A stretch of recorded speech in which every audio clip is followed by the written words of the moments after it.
I think we just get started and others Yeah, will join in as they, right? exactly. Okay, so let's welcome Jelle de Vries. I've known Jelle for maybe about 10 years when he was a master's student at Erasmus. And from that to today, he has evolved as a fine academician.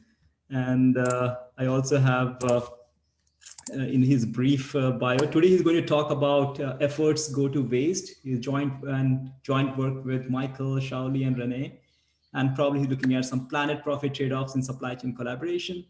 A short bio for Professor Jelle de Vries. He's the assistant professor of operations management at the Rotterdam School of Management, Erasmus University. In his research, he focuses on the influence of behavioral characteristics and outcomes across a wide range of operational settings. We have done some work together. He works predominantly in the area of customer behavior in restaurants, human-robot collaboration, warehousing, a role of driver behavior in trucking, and behavior of negotiators in supply chain. He has some fine publications in JOM, POM, and many other journals. He also has, I recollect, winning the PhD dissertation with cum laude. That is one of the biggest accomplishment. And also he has got the Venny Research Grant, which is very, very prestigious in the Dutch and the Netherlands country. So without much delay, over to you, Ellen. So the floor is yours. Thank you very much for the kind introduction, Debjit, and that saves some work of introducing myself, so I can skip some of the next slide. That's nice, and indeed, thank you for inviting me as well. I'm happy to have the opportunity finally to speak to your prestigious institute as well, and I still hope to visit sometime in the near future too, because, well, of course, it's easy to speak from a distance virtually this way, but I guess nothing beats to really visit the beautiful campus over there.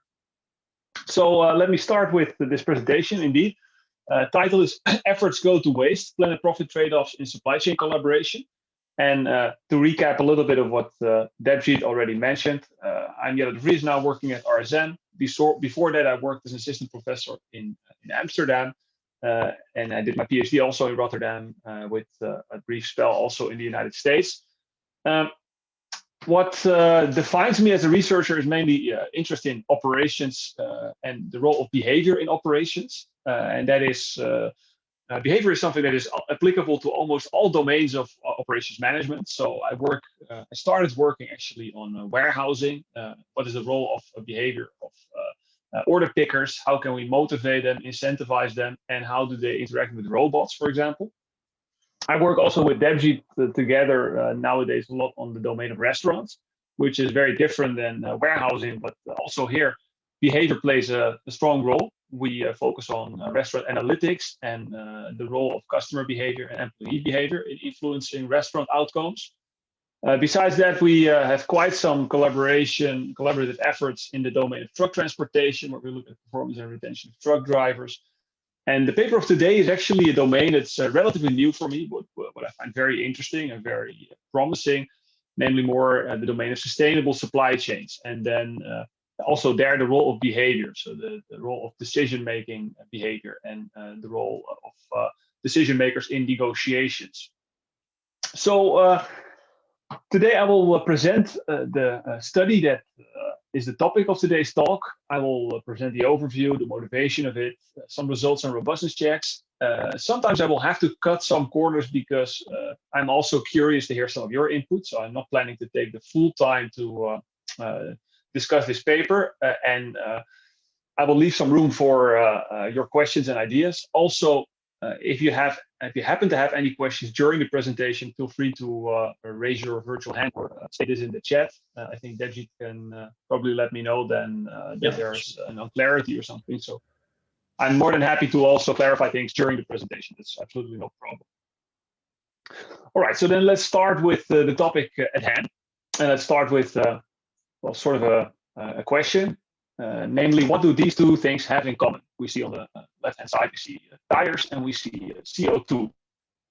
Well, it might be both something related to your car, but also more generically speaking, these are both types of waste. Waste that can be emitted by a car, but it can also be emitted by companies. And at the same time, besides being waste, these two things actually also both have the potential of being used as a resource. So for example, old tires, they can be used as kind of sealing rings for specific type of tubes.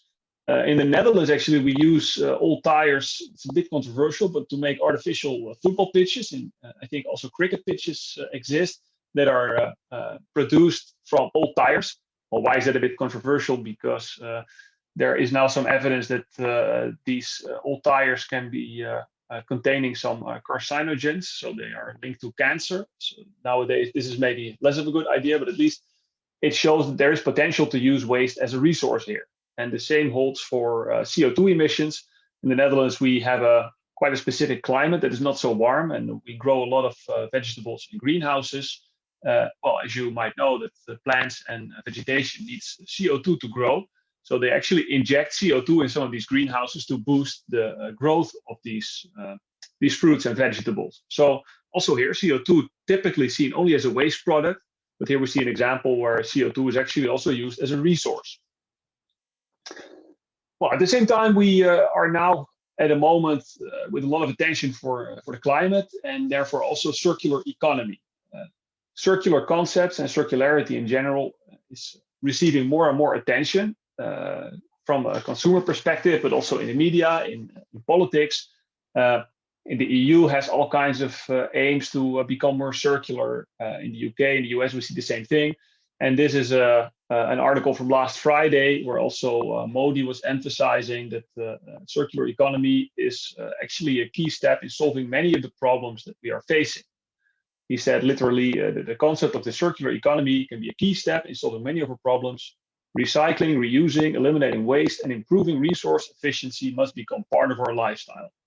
So it is quite eminent that society as a whole is realizing the importance of using resources, and the numbers are also supporting that, because resource use has been gradually increasing to enormous numbers nowadays. And if we continue to use resources at the same pace, or continue to grow the use of resources at the same pace as we're doing now, then I think it will again double by 2060, and the Earth is simply not able to sustain this. At the same time, we've also been continuing to produce a lot of waste. So looking at waste as a potential resource seems like a promising and logical option. In this circular economy idea, the emphasis is very often on the role of the consumer. So we look at how can we make consumers behave in a way to act more circular? How can they accept to recycle more, throw things in the right trash can? Maybe also don't throw products away that are still good. But the emphasis is less often on what happens upstream in the supply chain. And of course, sometimes we see efforts where the emphasis is also on companies to behave more sustainably. But typically then the company efforts are geared towards more window dressing types of behaviors. So showing that greenwashing, you might call it, showing that a company acts green just to give a signal to consumers and to hope that the marketing value of such green behavior is somehow paying off for them. Well, we know that this resource use is really growing, and we know that there's also a lot of waste. And the potential of this waste being used as a resource is shown in some cases around the world. And one famous case is actually in Kalundborg in Denmark, where they have an example of a so-called EcoIndustrial Park. So what happened here was that the government appointed a specific lot where an industrial area could be constructed, and where companies were stimulated to locate themselves with some requirements, namely that these companies had to try to the maximum extent to use each other's waste as a resource. And that is in fact what happened. So we have all kinds of companies in all kinds of sectors. There might be utility companies, but also producers of certain chemicals. And the fact that they're physically co-located makes it possible for these companies to use each other's waste. And this waste might be kind of chemical products, might also be simply heat or excess electricity, all kinds of waste products. And by being physically co-located, they are able to not only save part of the environment because they save a lot of CO2 emissions, but also they have been able to save a lot of money. So in this case, this is a very successful example, and of course, this might not always be possible to have economic savings and sustainability, but this is an example where this is actually possible. There are also other examples of waste use coordination. These are from the US. There is a resource exchange network called Renew. They also diverted a lot of waste for reuse and bring companies in touch with each other to boost the sale of recyclable materials. Well, there are some examples. So here there is an example of a wire cleaning company and a chemical company. And one company is producing sulfuric acid. The other company actually uses that acid to remove rust from wires. And this way, by exchanging this waste with the other company, they're actually able to save a lot of emissions or save a lot of resources and also save costs. You have numerous examples of this. Iowa Waste Exchange, waste.net, and every country probably has its own examples. But at the same time, while these numbers are not small, of course, if we compare it to the total amount of waste that is emitted and the total amount of emissions and the total amount of resources used, it is still a very relatively rare phenomenon. So all the examples that we see are in fact quite often some marginal examples, just sort of a proof of concept, but not much more than that. So it is still relatively rare. The potential is, at least on paper, very large. And the implications of this go far beyond the negotiating parties alone, because these companies that are exchanging waste, they might be saving money or not in some cases, but in fact the externalities are relevant for the world as a whole, the society as a whole, because we are all part of this world and we are all benefiting from the fact that a company is using fewer resources. So in this context, it's not really clear what drives collaboration decisions in these settings. Why is it so rare that these companies collaborate? Is it because these companies do not see it as a feasible option to use each other's waste? Or is it because there are other kinds of obstacles at hand? Do they simply not know that this is possible? Do they not want to collaborate because of other kind of negotiation issues? Now, that is in fact what we are trying to find out through this study. More specifically, we want to identify how the presence of environmental externalities, so these kind of often immeasurable, but at least large outcomes beyond the negotiation parties alone, impacts these outcomes of these negotiations in supply chain coordination. And we want to know how these externalities interact with the characteristics of the buying and the selling parties, so basically the negotiators. And in addition to that, I get back to that in a bit, also framing and information availability. So that all sounds still rather broad, which it is. And of course, in the scientific domain, we always have to narrow ourselves down to a specific context or a specific setting. So in this case, this is an empirical study, and we have to use a specific empirical setting for this. And that's what I'm going to show you right now. So our setting consists of two factories, factory A and factory B. And factory A produces product A, factory B produces product B. It's fairly simple. Both also need resources to produce their products. And for the sake of simplicity, we assume that factory A doesn't pay any money for its resources. It sort of extracts them for free from somewhere. Factory B faces a raw material price to source their materials that they need to produce their product B. Factory A also faces some disposal costs. So they produce waste in their production process. And this waste is cannot be disposed for free, but they have to pay, for example, to bring it to a landfill or something. Factory B, we don't really care about what kind of waste they produce. That's for the sake of this simple scenario, we only care about the waste of factory A. So factory A can choose to dispose the costs for costs D, but there is also an alternative option, namely factory A can also decide to invest. There's a certain investment cost per unit, and prepare the waste to be used by factory B as a resource. And these investment costs, that might be costs involved with investing in physical infrastructure to transport the waste from factory A to factory B. These investment costs might also be in some cases negative. So I already mentioned the example of greenwashing. Well, in case the use of waste creates all kinds of marketing value, then you might say, okay, these investment costs are actually not costs, but benefits, because you benefit as a company from the fact that you are reusing your waste. So that's all captured by these costs per unit K. And then in addition to that, factory B can now choose between purchasing their material at the market for price N, or also paying something to factory A to have this waste of factory A used as an input for factory B. So there's this transfer price W. So this is essentially the negotiation that we are modeling here. And this W is very important, because that is essentially what determines if factory A and factory B can reach an agreement on this waste transaction. If this transfer price is high enough for factory A, then they might consider to give their waste to factory B instead of disposing it in a landfill.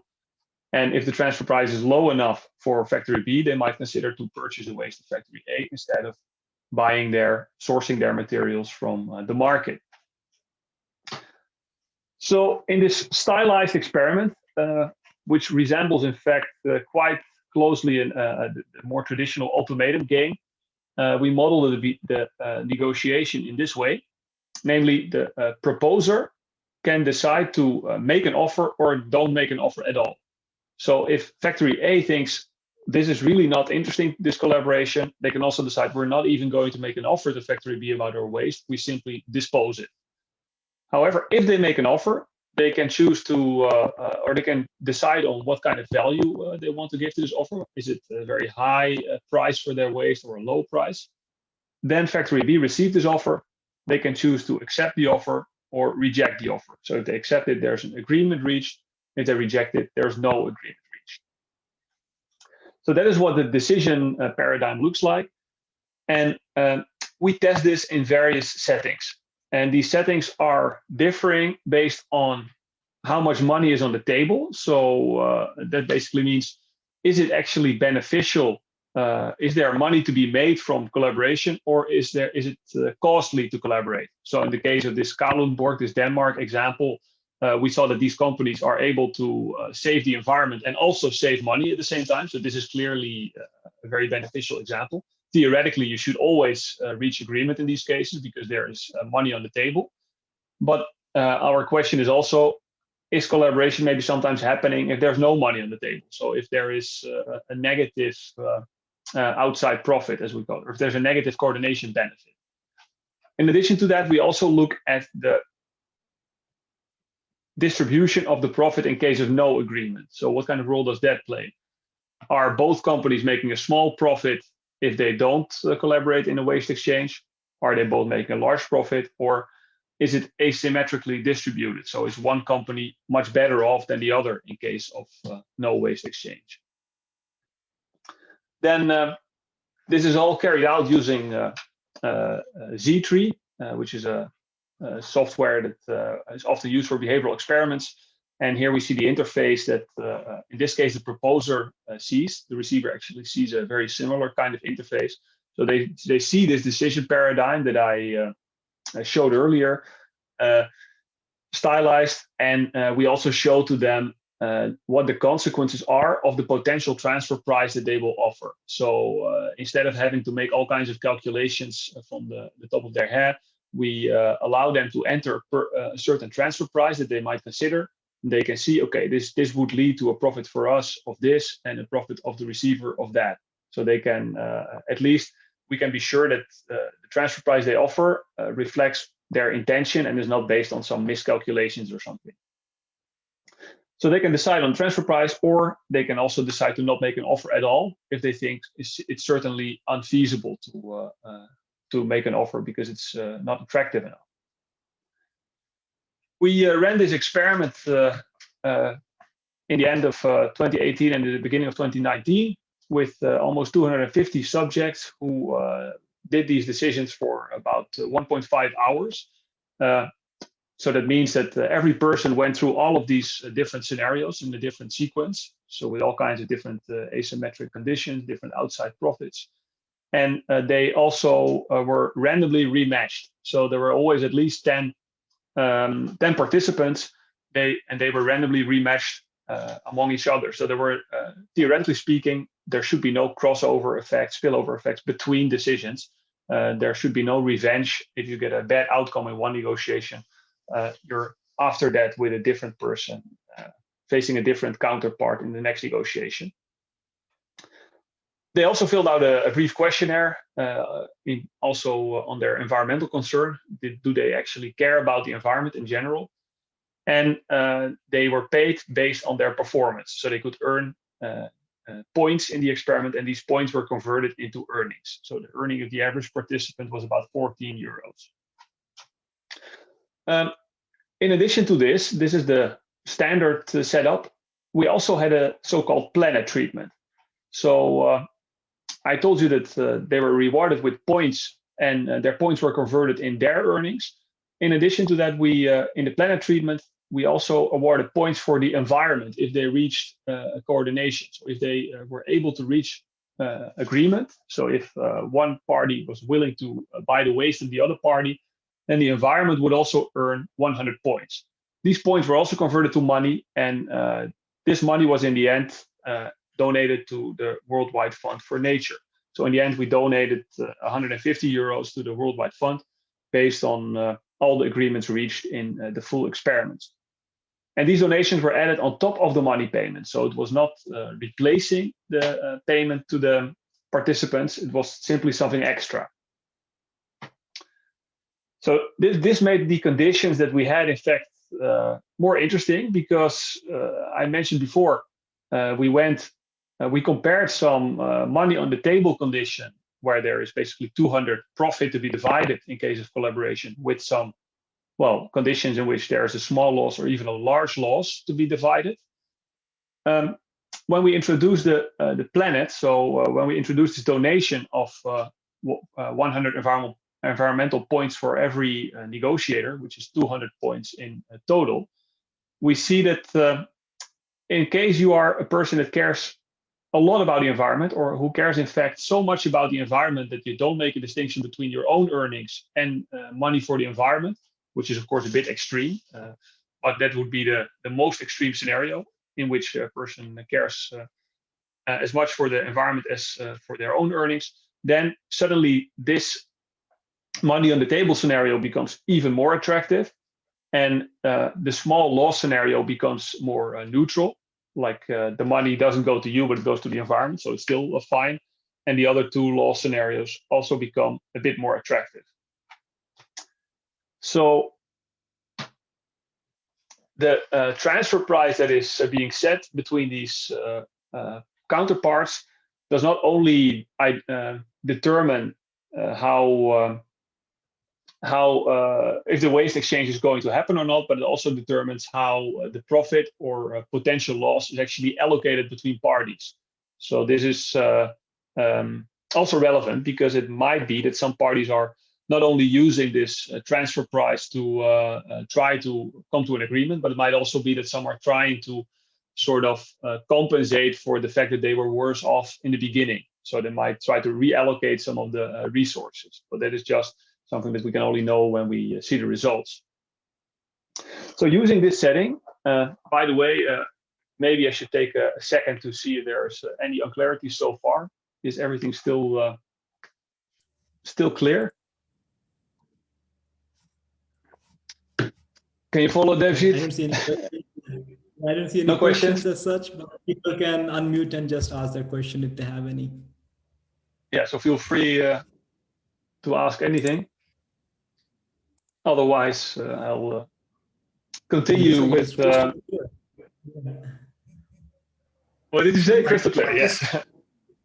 What is transfer price? We have a question. Yes. Yeah. What is transfer price? Yeah. So the Yeah, it's a good question. The transfer price is the price that they have to agree on. So, what is the value of or what is the price for the waste that goes from factory A to factory B? So, how much does factory B have to pay to get the waste of factory A as a resource? So is it a slack? What do you mean by a slack? Sorry, I think you're Something like muted that. still. Sorry. The Can you wastage. repeat your question? Sorry. Is it the waste slack, something like that? No. Yeah, so for factory A, it is a waste. They can only choose to bring it to a landfill as an alternative to sell it to factory B. But still, there might be investments involved with selling their project or selling their product to factory B. So this transfer price sort of needs to reflect maybe part of the costs that are involved, but it also might reflect part of the value of this waste, because maybe they want to be compensated for the fact that they give this resource to this other company. So it's not necessarily something they cannot do anything else with, and they have to agree on a price that is ideally beneficial for both of them. Does that clarify? Thank you, sir. Thank you. Thank you. All right, so then we have some hypotheses. So, and I don't have the time now to go into the theory behind all these hypotheses, but what we expected is that if we include environmental externalities, so basically this planet condition in the negotiation, we expect that agreement becomes more common. We also expect that this agreement is actually more common because proposers are more likely to make an offer, and that they are more likely to make attractive offers, or to make more attractive offers. So offer basically a better transfer price. And we also thought, okay, in this mechanism, receivers are probably also more likely to accept a certain offer. So these are three ways in which this diet agreement can be influenced. On top of that, we look at three robustness checks. We expect that there is a moderating role for the information structure. And more specifically, that means, do the negotiating parties actually know from each other what kind of cost structure they're facing? So do they know what kind of alternatives the other party has for purchasing the waste or not? We think also that framing, environmental framing and economic framing might play a role. So does it make a difference if you say that collaboration is actually beneficial for the environment, or if you say that not collaborating harms the environment? So these are sort of robustness checks that we employ here. So then we move on to the results, and we actually see that the first hypothesis is quite consistently supported. So we see the black bar is the planet condition, and the white bar is the profit condition. And we see that in case these environmental externalities are present, the agreement rate is substantially higher. So there are more cases with agreement. And we see also that if there's no money on the table, so if we go to the left-hand side, we see agreement is very rare, whereas if there is money to be split, agreement is much more common. This was also statistically supported. And one thing that might look a little bit strange here is that, in fact, if there is money on the table, why is this agreement not even close to 100%? Because you might say, well, if there's 200 to be divided from collaboration, why are these two parties not simply able to make a profit here? Even if one party gets one point and the other 199, you should be able to sort of get a profitable result here for both parties. So that is something quite conspicuous, and we see that, in fact, if both parties start with an outside option that is equal and not super attractive, then they reach full agreement. So then they're always able to collaborate with a benefit in the beneficial scenario. However, once their outside option becomes more attractive, the agreement already decreases, and especially if there is asymmetry between the outside options of the proposer and the receiver, we see that agreement quite dramatically drops. So this already suggests that the disadvantaged parties, so parties who are disadvantaged before the negotiation, are actually using this negotiation not only to potentially get a resource for a good price or receive a good price for their waste, but they're actually using this negotiation to reduce potential inequality. And that, of course, also increases the chance that there's no agreement reached, because for one party, this inequality reduction is really not attractive. So then we have to look at what drives this environmental effect. We now see that there is an effect of this of these externalities, showing these externalities. And then the question is, do the proposers actually make nicer offers if the environment is included, or do the receivers accept worse offers if the environment is included? Well, we find that proposers make more offers. So if we emphasize the environment, proposers are more likely to make an offer instead of not even engaging in the negotiation. But we did not find evidence that they actually make a better offer. So conditional on making an offer, their offers are actually of the same value, not necessarily a better offer. For receivers, we do also not find evidence that the likelihood of accepting an offer is increasing. So that means that almost the full effect of the higher agreement rate in case of externalities present is driven by the fact that proposers are more likely to make an offer. So to investigate this more, we did these robustness checks that I already mentioned a couple of slides back, namely the information structure, full versus incomplete information. And in the case of incomplete information, they do not exactly know what kind of cost information, what kind of cost distribution the other party is facing. Instead, they get a distribution of the cost of the other party. So there's uncertainty about what kind of cost the other party is facing, and high or low costs happen with an equal chance. So they're basically not able to really conclude if the other party is very well off or is much worse off with a certain offer. Then we had this environmental framing. In this environmental framing, we compared the traditional environmental framing that we had in the first experiment with a subtractive framing, where we said, okay, you start with a certain donation to the environment, and every time you don't coordinate, we subtract money for the environment. So instead of benefiting for the environment, you're punishing the environment by not collaborating.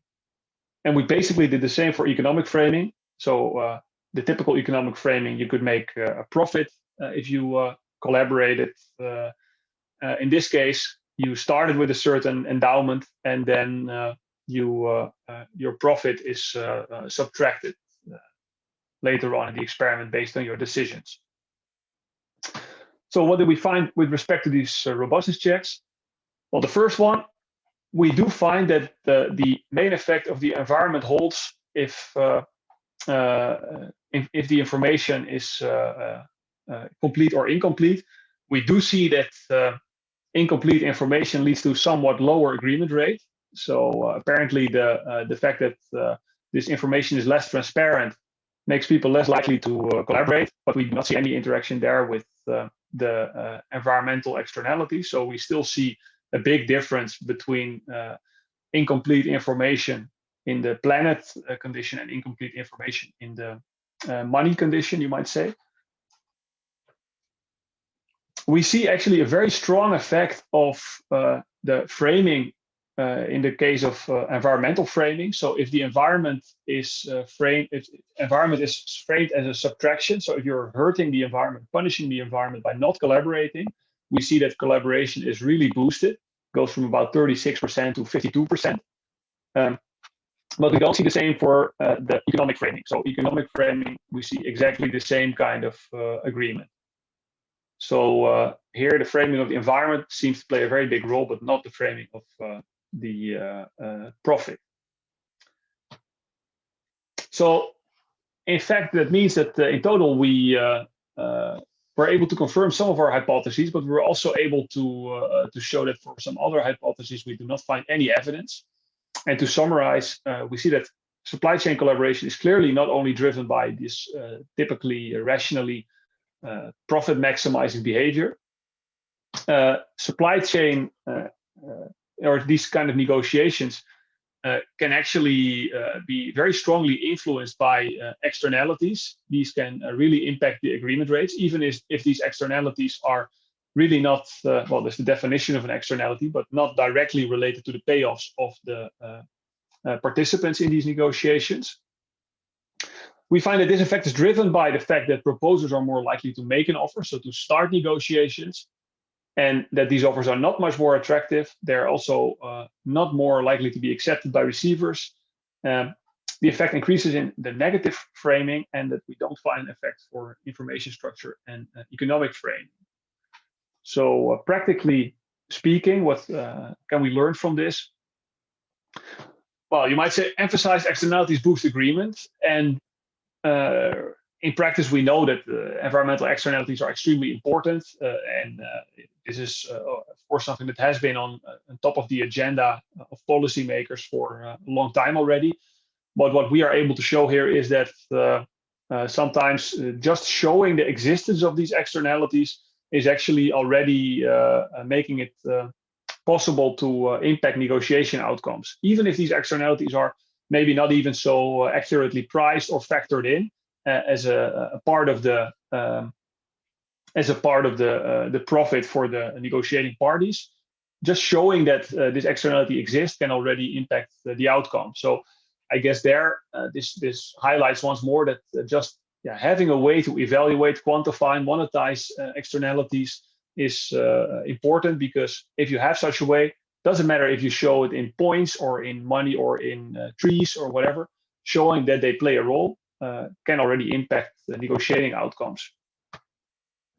Well, we see that especially the offering behavior is positively impacted. So that also means that in our specific context of waste collaboration or waste allocation, waste transactions, it's especially important to focus on the role of the waste producers. They need to know that what they are producing as waste might be of use to other parties in the supply chain.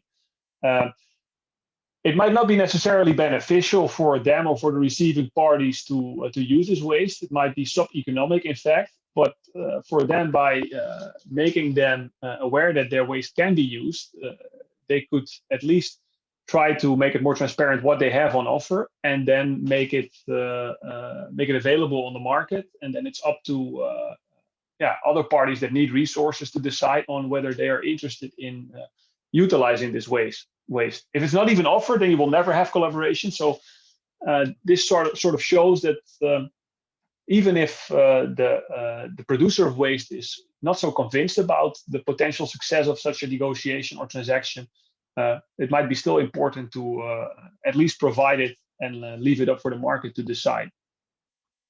Oh, we also find this a strong effect of negative environmental framing here. This is a little bit counterintuitive if you consider some other framing research on framing, because very often we see that the emphasis is on positive framing. If you reward people, they behave much more desired, or they display much more desired behavior.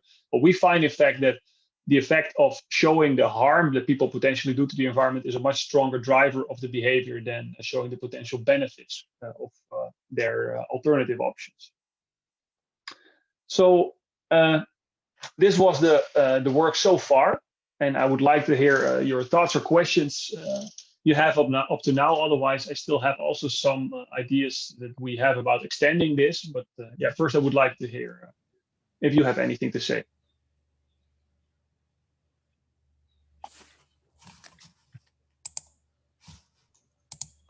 David, I have a question. Yes, please go ahead. Yes. Hi, Jelle, I might have missed this in the setup, but is there a cost of making an offer that, and I mean, because what I'm trying to understand. No, making an offer is for free, but of course, implicitly, your cost of making an offer is the risk that it gets accepted if it's not a good offer. But offering itself is completely free. So no, I'm trying to see how the results that you get in terms of when there are economic or when the environmental externality is sort of present, that leads people to make offers but not better offers. and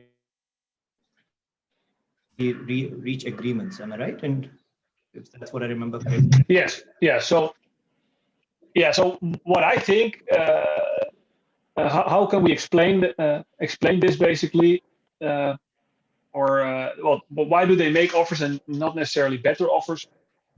Is that typically, if these environmental externalities were not present, then the proposer already thinks like, okay, my outside option is good. There's absolutely no reason for me to make an offer, because any offer I will make is sub-economic for the receiving party, so it will never be accepted.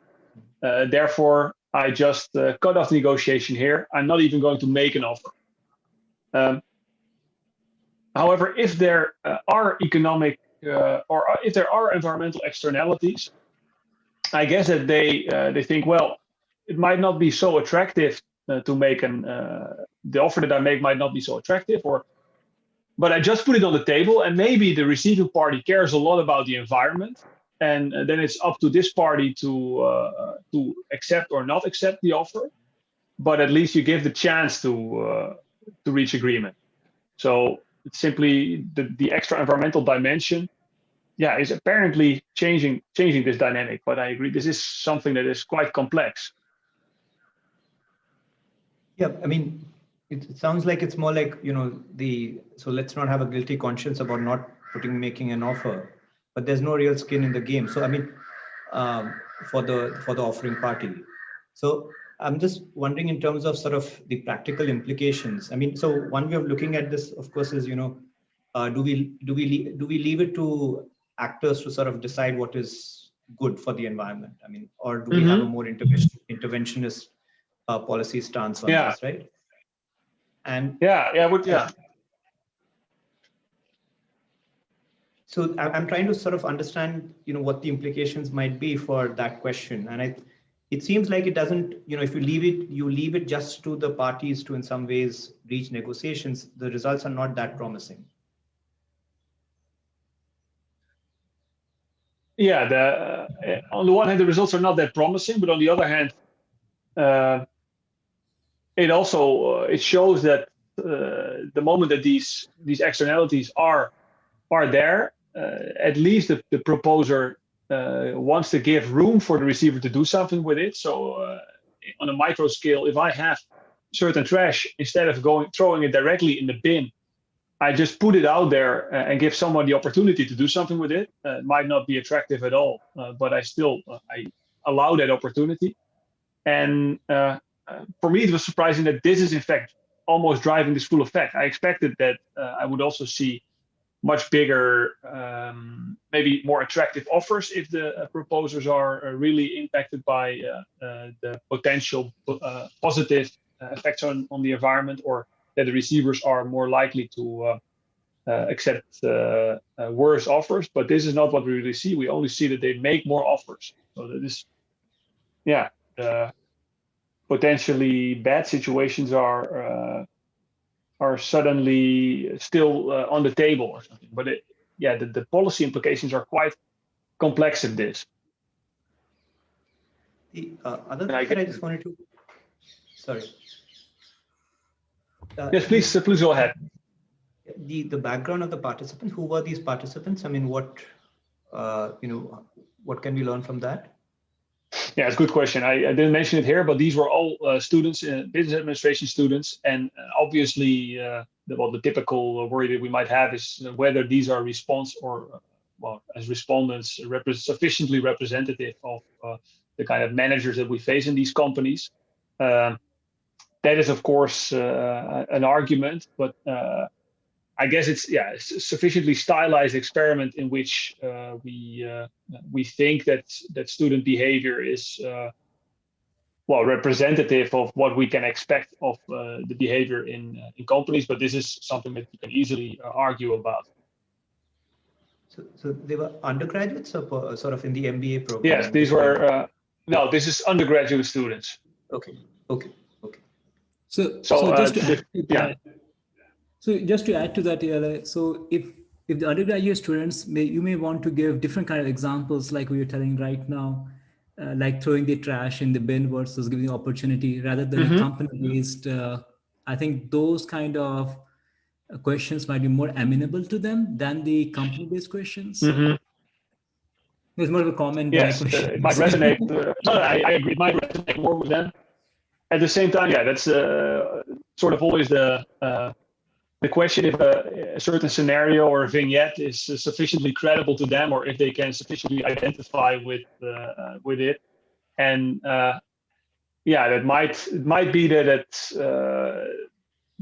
not the case. But of course, I don't think that's a real driver of the result that we see, because they do apparently take their role quite seriously. They do get rewarded based on how they perform. So I mean, in that sense, I'm still quite confident that the mechanisms are robust, even if we would have a setting of more professionals. But it would be actually interesting to see also what happens if we make this an example that resonates even better with their experience. Right. And I see another question. Yeah, by Kirti, there's a question. Yeah. So thank you for the talk, Professor. So I had a question from a regulatory perspective. So for an example, we always talk about things like taxing at the end of the supply chain. For example, things like carbon taxes, water taxes to prevent water pollution in rivers and oceans, and ocean taxes. I'm sure you know about all those. So from one of your results, which says that accepting offers is not really impacted when we introduce environment, do you think from a regulatory standpoint, we can actually, rather than targeting at the end of the chain, we can maybe think of something like an input subsidy? So what I mean by an input subsidy is that as a firm, if you're using waste or recyclable material from, like as firm B, if I'm using the waste or recyclable material produced from A, that for doing that, I'm probably getting a subsidy rather than going to the end of the chain and putting carbon taxes and other kind of regulations, because that creates a whole network and a regenerating network. It becomes a psychological, and I think that would be a good process and like good policy understanding from one of your findings. Any thoughts? I think that's a very, very good point. In fact, I didn't even think about it in this way. So I think that's a very relevant point that we should actually think about more, also in terms of framing the results and the setting that we have here. I think that is a very relevant point, because as I showed in the beginning, in the circular economy, very often, like you say, it's very output oriented. Also the way these things are taxed, and it's very often expected that if we leave it to the consumers, they will choose with their wallet, and the market will solve all of this. Because if consumers are not willing to walk the talk or pay for something more green, then then it might not be worth it. I guess this could be a promising way, and of course we should not. Yeah. Yeah, even carbon can be. What did you say? Sorry, the simple example. I mean, scientists have. Like the simple example of carbon. So we talk a lot about carbon taxes, but scientists have studied that carbon can be used as a fuel in industries, and there is a lot of heat generating capacity in carbon compounds. So a lot of these implications actually, go back to your first slide about circular economy and that whole regenerating circle. So I mean, I really found the implications very very relevant for policy. Yes, that's a very very nice point. Yeah, I think that's also relevant for positioning, and I think that's also something that's very useful for me, because yes, we are still somehow struggling a little bit to position this paper in a broader scope, and I think this is something that can help with that. Thank you very much for that. Because as I mentioned, I have some ideas about where to go from here, but this was not one of them yet. The main ideas we have about how to extend this study are about what kind of extra additional experimental settings can we run to make this more generalizable and more robust. So more specifically, we are thinking about adding an experimental condition with either or both multiple proposers or receivers. This would make it much more complex, but it would also make it much more realistic, because in reality, you probably don't have only one party that is potentially interested in buying or selling waste, but you have a market. So there is probably also some competition in play here that might create a whole lot of extra dynamics. And I wonder if it's this is probably something for a follow-up study, because it would be too much for this study alone, these kind of competition dynamics. But I think that's something that's relevant to do as well. Yeah. In addition, one of the issues that I have with this paper, and I like that you were mentioning these policy implications to position it. In many cases, the implications or the setup of this paper are very closely related to game theory and experimental economics. And my intention is still to publish this in an operations management journal, ideally. So I'm also thinking about ways to make this more operations, or to make the context a little bit more specific to operations management, and to steer clear of the pure game theory domain, because that is not, well, where the main added value is, I think. And one way in which it could be done, I think, is by potentially also looking at the quality of the input material, or uncertainty about the supply of the material. So maybe adding kind of a new standard trade-off, where you are not quite sure if the material is of high quality or low quality, or what kind of costs you will face when getting this waste. I think that's also quite realistic, because that's very often a problem with using waste as an input, is like, how certain can you be that the material is of sufficient quality and also sufficiently consistent. So that is a way we are thinking about. One other thing is that we are thinking about is to also add a condition in which we allow people to donate after the experiment. So you pay people this money that they save for the environment, essentially, and then give them the option to make their donation outside of the experiment. So basically, like you see in flights, CO2 compensation is now not factored into the price, but you have the option to compensate for your flight outside of the actual transaction of buying the ticket. And that could be something that is also relevant here. Finally, one marketing kind of, or the marketing literature has something that is a bit similar to the context that we have here, namely the donation with purchase concept. So in some stores or some products are actually being offered in which it is written like 5% of your purchase goes to this and this charity, or goes to this and this beneficiary. And that's actually quite similar here as well, because, well, if you reach agreement, then also part of your part of the money actually goes to charity. So what does that do to decision makers? Like, how does that impact customers? How does it impact decision makers? So these are some extension ideas that we have, but yeah, it's still very much work in progress, and we are sometimes struggling a little bit about how to position this. So this is, I think, this suggestion was already very helpful there. Mm-hmm. There's one more question in the chat. It says, like, what kind of activities which can affect environment are we looking for? Like, for example, oil tankers carry oil across continents. Has there been any study done on this activity? Because if the oil tankers sink, oil is spread in the sea. So obviously that's a question about the general externalities. I mean, oil tankers clearly have all kinds of externalities and potential negative externalities. I would say that this is outside of the domain of the current study, because it's not really about a waste transaction, or it's not about deciding on the value of this waste or this potential spill for another party. But there are a lot of other studies that focus on how these kind of externalities can be priced. And in this specific case, yeah, oil tankers, that's a whole different story, I guess, because oil is probably one of the resources with the highest externalities, but these externalities are rarely priced in, and that makes it very difficult to reach efficient outcomes for the market. So yeah, this is a relevant question, but a bit outside of the domain of the current study, I guess. Are there any other questions, comments?